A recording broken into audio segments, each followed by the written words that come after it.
এই ন্যারেটিভটা বিজেপি আসলে নাকি লক্ষ্মীর ভান্ডার বন্ধ করে দেবে, স্বাস্থ্যসাথী বন্ধ করে দেবে, অমুক বন্ধ করে দেবে, তমুক বন্ধ করে দেবে।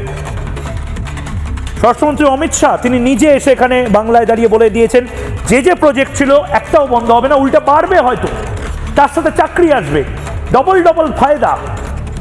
শুভেন্দু অধিকারীও আজকে অ্যাসেম্বলিতে দাঁড়িয়ে এই একই কথা বলেছেন। কি 1000-1500 টাকা নিয়ে কথা হচ্ছে, বিজেপি আসলে 3000 টাকা দেওয়া হবে, কিন্তু তার পাশাপাশি চাকরি দেওয়া হবে, কেন্দ্রীয় প্রকল্প আসবে, শিল্প আসবে, বাণিজ্য আসবে, একের পর এক প্রজেক্ট আসবে, একের পর এক প্রজেক্ট আসলে স্কিল ডেভেলপমেন্ট হবে, স্কিল ডেভেলপমেন্ট হলে আমাদের মতন যারা সৃজনশীলতার সঙ্গে যুক্ত, যারা কমিউনিকেশন মার্কেটিংয়ের সঙ্গে যুক্ত, তাদের আরো বেশি করে বাজার খুলবে।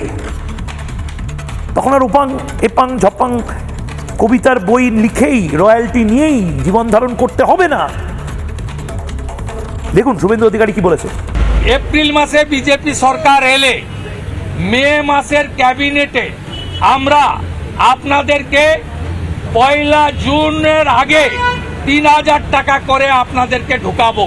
এটা মিনিমাম আমরা বললাম 3000 টাকা করে দেব। কেবলমাত্র লক্ষ্মীর ভান্ডার 500 টাকা বৃদ্ধি ভোট ব্যাংকের জন্য যে করেছে প্রমাণিত।